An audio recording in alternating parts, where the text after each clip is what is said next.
ఈరోజు పంది వంటి స్వభావాలతో ఎంతమంది దైవజనుల మీదకి లేయడం, దైవజనుల మీద విమర్శించడం, వ్యతిరేకించడం, ఇది తగునా? పందుల కోసం ఎవరండి అట్లాంటి పనులు చేస్తారు? దేవుని సేవకులను కానీ అభ్యంతరపరిచే వాళ్ళు ఎవరు? ఒక దగ్గరికి వెళ్ళాలా, అక్కడ పరిచర్య జరగాలి అని అంటే రానివరే, పరిచర్య జరగనివరే. ఇష్టానుసారముగా ప్రవర్తించేవారు, శరీర సంబంధులు వారు. పంది శరీర సంబంధమైన మనుషులకు ఒక బెస్ట్ ఎగ్జాంపుల్. పంది వంటి స్వభావం, అది నీచమైన స్వభావం. ఈరోజు కుటుంబాల్లో ఆత్మీకంగా జీవిస్తున్న వారంటే వెటకారకంగా చూసేవాళ్ళు. కుటుంబంలో తండ్రి తల్లి ప్రార్థనా పరులుగా ఉండి మోకరించి ప్రార్థన చేస్తుంటే నవ్వుతుండే బిడ్డలు శరీర సంబంధులు, భయంకరంగా శరీర సంబంధులుగా జీవించేవారు ఉన్నారు. శరీర సంబంధమైన జీవితాల వల్ల సేవకు ఆటంకంగా ఉంది, ఆత్మీయులకు ఆటంకంగా ఉంది. ఈరోజు మీ జీవితాలు ఎలా ఉన్నాయి? ఆటంకపరిచేవారిగా ఉన్నారా?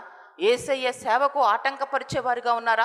ఆత్మీయులను ఆటంకపరిచేవారిగా ఉన్నారా? జాగ్రత్త. మీరేదో చాలా గొప్పవాళ్ళని అనుకోవద్దు. మీరు యేసయ్యను ఆటంకపరుస్తున్నారంటే పందులను ప్రేమిస్తున్నారని అర్థం.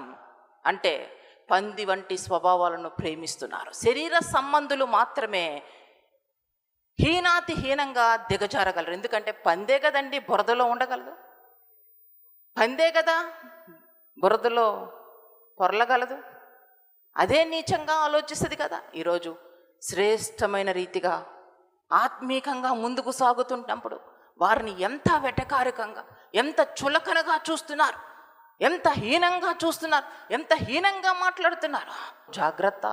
ఒకానొక సమయంలో అనేక సంవత్సరాల క్రితం ఒక నిందను అనుభవించవలసిన పరిస్థితి నా జీవితంలో కలిగినప్పుడు, నేను ఎదుర్కోవలసి వచ్చినప్పుడు, నేను కొంచెం అప్పుడు మొదట్లో కదా, చాలా సంవత్సరాల క్రితం, ఆ సమయంలో ఒక నింద, అవమానకరంగా మాట్లాడిన మాటలు ఎదుర్కోవలసిన పరిస్థితి వచ్చినప్పుడు కొంచెం బాధపడుతున్నాను. ఆ మనసులో ఒక యథార్థమైనటువంటి విధముగా మేము ముందుకు సాగుతున్నప్పుడు, ఒక నిర్దిష్టంగా ముందుకు సాగుతున్నప్పుడు ఎందుకు ఈ మాట అంటున్నారో, వారికి ఎలా కనిపిస్తున్నాం, ఎలా ఈ విధంగా ఎందుకు వాళ్ళకు అర్థమవుతున్నా, వాళ్ళు కరెక్ట్ వేలో ఎందుకు చూడలేకపోతున్నారు అని బాధపడుతున్నా.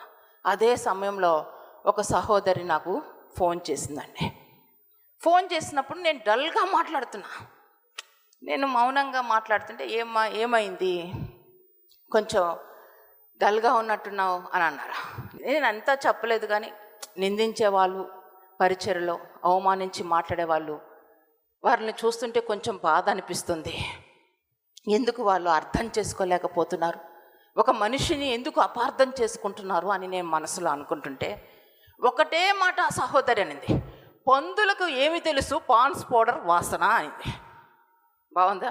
పందులకు ఏం తెలుసు పాన్స్ పౌడర్ వాసన. నిజంగానే కదండి, పందికి పాన్స్ పౌడర్ వాసన ఎలా తెలుస్తుందండి? దానికి సువాసన ఎందుకు దానికి తెలుస్తుంది? ఆ పందికి కదా. కనుక ఈరోజు ఎవరైనా సేవను విమర్శిస్తున్నట్లయితే, దైవజనులను విమర్శిస్తున్నట్లయితే మీకు ఎవరు గుర్తు రావాలా? చెప్పాలి ప్రతి ఒక్కళ్ళు. ఎవరు గుర్తు రావాలా? శరీర సంబంధమైన పంది వంటి స్వభావాలే గుర్తు రావాలా. పంది ఒక్కటే, దానికి సువాసన అంటే ఏమిటో తెలీదా. కాబట్టి ఇష్టం వచ్చినట్టు మాట్లాడేస్తుంది, అర్థం చేసుకోలేరు. నిజానికి ఒక మనిషిని అర్థం చేసుకోవాలి కానీ అపార్థము చేసుకోకూడదండి.